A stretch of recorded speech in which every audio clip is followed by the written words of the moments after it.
Hello viewers, Poppy's ওয়ার্ল্ডে আপনাদের সবাইকে স্বাগতম জানাচ্ছি। আজকের রেসিপি কাঁচা আমের বার্মিজ আচার। তো খুব সহজেই আজকে তুলে ধরার চেষ্টা করেছি এই ভিডিওতে কিভাবে কাঁচা আমের বার্মিজ আচার তৈরি করা যায়। তো আজকে আমি কাঁচা আমের বার্মিজ আচার তৈরি করার জন্য আমগুলো একটু মোটা করে কেটে নিয়েছি, এটা পাতলা করেও কেটে নেওয়া যায়। তো আজকের এই কাঁচা আমের বার্মিজ আচার তৈরি করার জন্য যে আমগুলো আমি এখানে কেটে নিয়েছি সেটার মধ্যে অ্যাড করে দেব চিনি। তো আজকের এই বার্মিজ আচারের মূল বৈশিষ্ট্য হচ্ছে প্রথমে চিনি দিয়ে আমটাকে খুব ভালো করে মেখে রেস্টে রাখতে হয় কিছুক্ষণ, চিনিটা গলে আসার আগ পর্যন্ত, দেন কুক করতে হয়। আমি চিনিটা খুব ভালো করে মিশিয়ে নিয়েছি, মিশিয়ে তারপর রেস্টে রেখে দেব। তো আজকের এই কাঁচা আমের বার্মিজ আচারটা তৈরি করার জন্য যে মোটা স্লাইস করে করেছি, নেক্সট ভিডিওতে পাতলা স্লাইসটা আমি দেখাবো কিভাবে পাতলা করে বার্মিজ আচার দিতে হয়। তো আজকের ভিডিওতে এটাই রয়ে গেল। তো আমি 1 ঘন্টা রেস্টের পর আমি আমটাকে রান্না করার জন্য নিয়ে এসেছি এখানে। তো চুলাতে কড়াই বসিয়ে দিয়েছি, কড়াইতে এই আমগুলো দিয়ে দিলাম, চিনি মিক্সড করা আমটা দিয়ে দিচ্ছি, দিয়ে তারপর নেড়েচেড়ে মিশিয়ে নিচ্ছি কিছুক্ষণ। এটাতে ফার্স্ট অ্যাড করব লবণ দিয়ে ভালো করে মিশিয়ে নেব।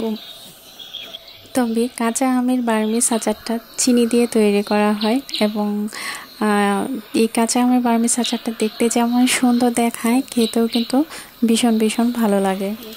এই কাঁচা আমের বার্মিজ আচারটা তৈরি করে রোদে শুকিয়ে বেশ কয়েকদিন সংরক্ষণ করে রাখা যায়। তো আমি খুব ভালো করে মিশিয়ে নিয়েছি এবং একটু সময় লাগে এই আমের আচারটা তৈরি করতে। তো এখন দিয়ে দিচ্ছি হলুদের গুঁড়া, সামান্য একটু হলুদের গুঁড়া দিচ্ছি, এটা রঙের জন্য, জাস্ট রঙের জন্য দিয়েছি, এবং দিয়ে দিচ্ছি একটু মরিচের গুঁড়া, দিয়ে খুবই ভালো করে মিশিয়ে নিচ্ছি।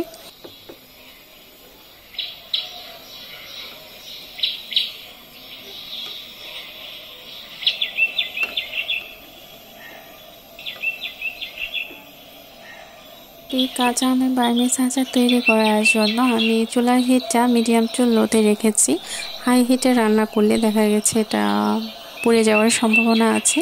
তো এখন আমি অ্যাড করে দিয়েছি চাট মশলা। আচার বানানোর জন্য যে মশলাটা আমরা ব্যবহার করি সেটা আমরা দিয়ে দিলাম।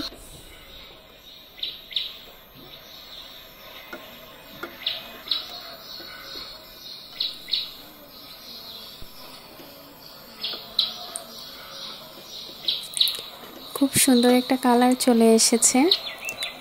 তো রান্নার আধা ঘন্টার সময়টা এরকম হয়েছে, আর বাকি আধা ঘন্টায় আমি এই কাঁচা আমের বার্মিজ আচারটা আমি কমপ্লিট করব।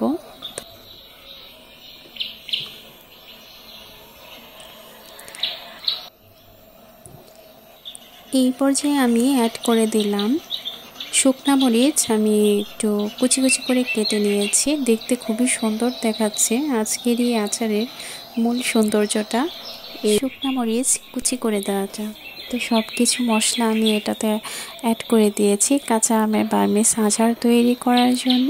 তো এই পর্যায়ে আমি অপেক্ষা করব রান্নাটা শেষ হওয়ার আগ পর্যন্ত।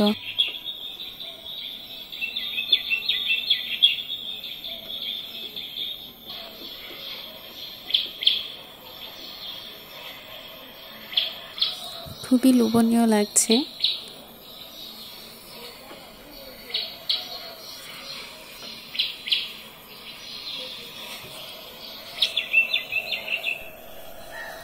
তো কাঁচা আমের বার্মিজ আচারটা আমার তৈরি হয়ে গেছে। এখন আমি একটু পরিবেশন করে নিচ্ছি। এই আচারটা রোদে শুকিয়ে দীর্ঘদিন সংরক্ষণ করে রাখা যায়।